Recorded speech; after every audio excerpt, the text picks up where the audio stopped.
One night, when I woke up in the middle of the night, I felt like my wife was whispering to someone, and even laughing. Along with her voice, I heard a man's voice too, as if he was sitting on my bed and talking to my wife. But when I turned around to look, there was no one there, only my wife was sitting on the bed. I often heard voices at night, as if someone was lying next to me and talking to a man.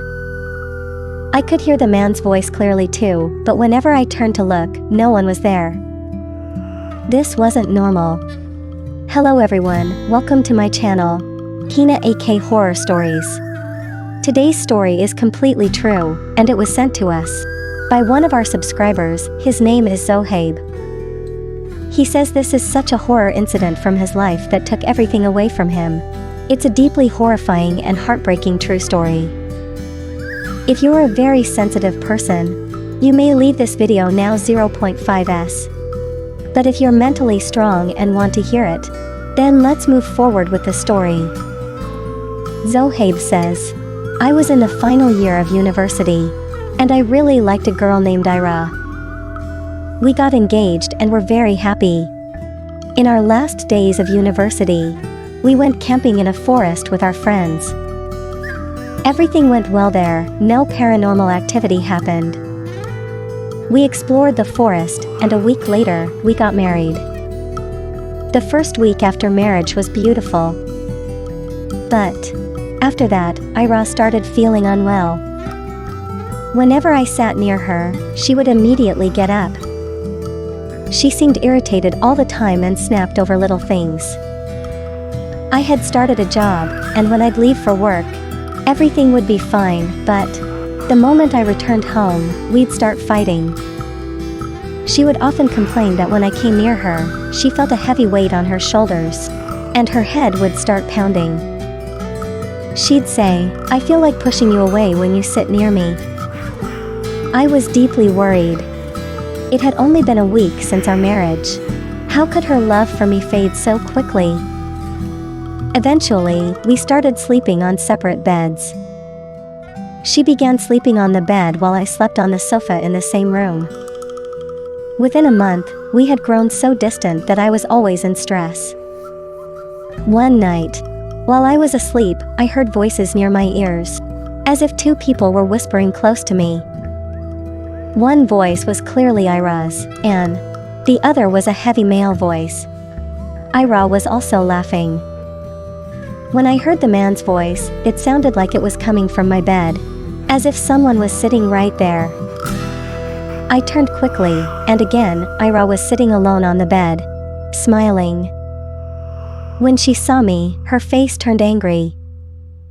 I asked her, "Who were you talking to? Who was with you?"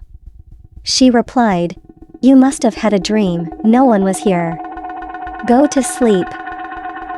I didn't argue much because I was already under a lot of stress. The next night, the same thing happened, and it kept happening for a whole week. I began to feel that this couldn't be just my imagination. One night, I stayed awake. Around midnight, the whispering started again. This time, my face was directly in front of Ira's bed, and a lamp was on in the room. I tried to listen carefully to what they were saying. After a long time of focusing, I heard Ira say, "We'll have kids very soon." And the man replied in a deep voice, "It's getting very late now." I slightly opened my eyes to look, and what I saw made my body shiver with fear. Right in front of me, Ira was sitting on the bed, and beside her was a dark shadowy figure with two horns. It was sitting on our bed. I was terrified. Tears rolled down my face. My wife was with a demon. Everything I had been experiencing suddenly made sense. A jinn had fallen in love with my wife and taken control over her. The next day, I didn't go to the office. Instead, I went straight to a religious scholar, Alim Sahib, and told him everything. He performed a spiritual act, closed his eyes for a while, and then said, "I called your wife's Hamzad, spiritual twin, and from it I learned that before your wedding, You both had gone on a jungle trip. While there, your wife stood near an old tree, and from there, a jinn fell in love with her. He is now in full control of her mind. I asked the Alim Sahib to do something, to perform a ritual to free my wife. What he said next broke my heart and made me cry. He said, "Son, there are 12 types of jinns devil. And one of these types is extremely dangerous. These jinns have the power to kill people. This specific type is called an Ifrit, and the jinn currently possessing your wife is an Ifrit. It is nearly impossible to get rid of it. Your bloodline cannot continue. And even if, by some luck, you do have children, the jinn will possess them too. It will carry on generation after generation. And the most important thing, that jinn has already married your wife spiritually. That's why it doesn't let you sit near her." My heart shattered. I cried bitterly. I truly loved my wife. And this is what happened? When I returned home, Ira was sitting in the living room, watching TV. As soon as she saw me, her eyes turned blood red, and she stared at me without blinking. Suddenly, a heavy voice came from her mouth. The jinn had manifested and was speaking directly through Ira. He had realized that I now knew the truth. Ira started speaking in that deep voice. "So now you know who I am. Leave her, or I will take her with me." I stood there frozen in fear. Ira suddenly started crawling up the wall. Her body twisted unnaturally. She climbed up the wall and then suddenly fell to the floor. I ran toward her to see if she was hurt, but she violently pushed me away. That wasn't Ira, it was the jinn controlling her. I stepped back and went into my room. After half an hour, I heard Ira crying. I went back to her and saw her sitting there, sobbing. She was injured and in pain. My heart broke. She was innocent.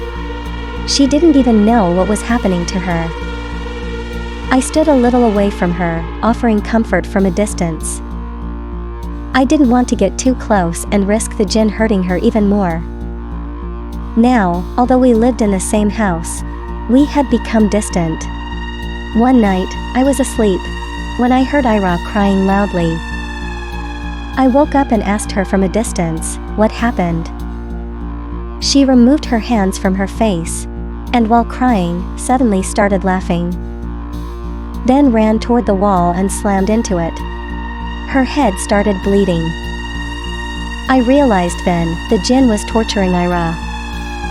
I asked from Ifrit Jinn, "What do you want?" "Please don't hurt Ira. She's innocent. Let her go." Her voice changed. In that same heavy voice, she shouted, "Get out of this room."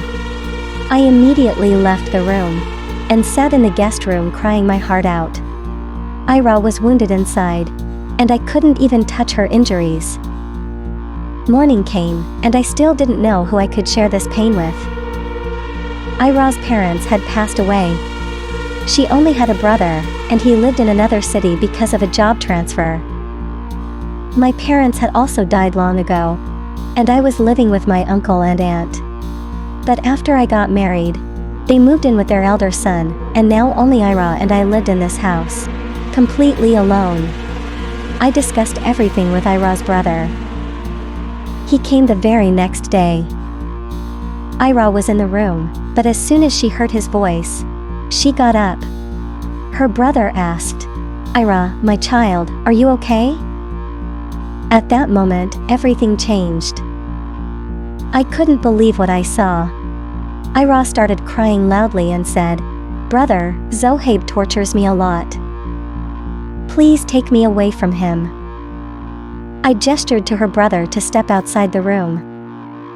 He was a wise man, he understood and came outside immediately. He said to me, "Zohaib, I trust you."